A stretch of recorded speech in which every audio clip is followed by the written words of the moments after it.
അസ്സലാമു അലൈക്കും വറഹ്മത്തുള്ളാഹി. പുതിയൊരു വീട്ടിലേക്ക് ഏവർക്കും സ്വാഗതം. അൽഹംദുലില്ലാ, അറിവിന്നിലാവുന്ന ആത്മീയ മജ്‌ലിസ് ഒരുപാട് കാലങ്ങളായി നടന്നുകൊണ്ടിരിക്കുന്നത്. സോഷ്യൽ മീഡിയയിലൂടെ ആദ്യമായി ഒരു മജ്‌ലിസ് തുടങ്ങിയിട്ടുണ്ടെങ്കിൽ അത് അറിവിന്നിലാവുന്ന ആത്മീയ മജ്‌ലിസ് മാത്രമാണ്. അതിനുശേഷമാണ് ഒരുപാട് മജ്‌ലിസുകൾ തുടങ്ങിയത്. പ്രിയമുള്ള സഹോദരങ്ങൾ, ലോക്ക്ഡൗണിൻ്റെ സമയം ഉമ്മമാരെല്ലാവരും സീരിയലിനും അതേപ്രകാരം സോഷ്യൽ മീഡിയയിൽ മോശത്തരത്തിലൂടെ അടിമപ്പെട്ട് ജീവിക്കുന്ന സമയത്താണ് ഉസ്താദ് അവറുകൾ അറിവിന്നിലാവെന്ന ആത്മീയ മജ്‌ലിസ് മഹാനായ ഷേഖുന സി.എം. വലിയുല്ലാഹി ഖദ്ദസല്ലാഹു തആല സിർറഹുൽ അസീസ് മഹാനവറുകളുടെ ഹളറത്തിൽ നിന്ന് തുടങ്ങുന്നത്.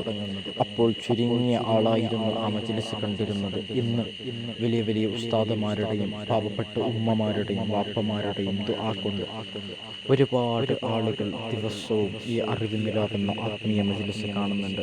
വിദേശ രാജ്യങ്ങളിൽ പോലും ഉസ്താദിന്റെ മജ്‌ലിസ് കാണുന്ന ഒരുപാട് ഉമ്മമാരും വാപ്പമാരൊക്കെയുണ്ട്. അൽഹംദുലില്ലാ, ഇതൊക്കെയും സന്തോഷമാണ്. ഉസ്താദ് അവറുകളെ ഒരുപാട് വിമർശിച്ചു, ഒരുപാട് ആളുകൾ ഉസ്താദ് അവറുകളെ ഇല്ലാത്ത വാക്കുകളെ പറഞ്ഞുകൊണ്ട് ചിത്രീകരിച്ചു. എന്നാലും ഉസ്താദ് അവറുകൾക്ക് അള്ളാഹുവിൻ്റെ തൗഫീഖ് കൊണ്ട് ഒരു കുഴപ്പവും ഇന്ന് വരെ ഉണ്ടായിട്ടില്ല. ഇതൊക്കെയും അള്ളാഹുവിൻ്റെ ഒരു വലിയ അനുഗ്രഹം തന്നെയാണ്. ഉസ്താദ് അവറുകൾ ചെറുപ്പകാലത്ത് തന്നെ ഒരുപാട് കഷ്ടപ്പാടുകൾ സഹിച്ചു വളർന്നു വന്ന ഉസ്താദ് അൽഹംദുലില്ലാ നമുക്കൊക്കെയും സന്തോഷം തന്നെയാണ്.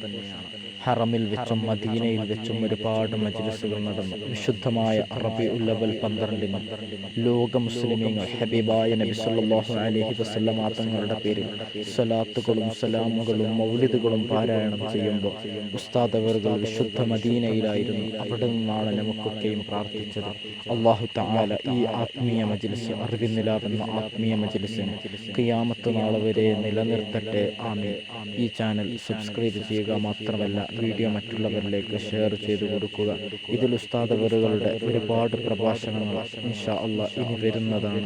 പ്രതീക്ഷയോടെ ദുആ വസിയത്തോടു കൂടി അസ്സലാമു അലൈക്കും വറഹ്മത്തുള്ളാഹി.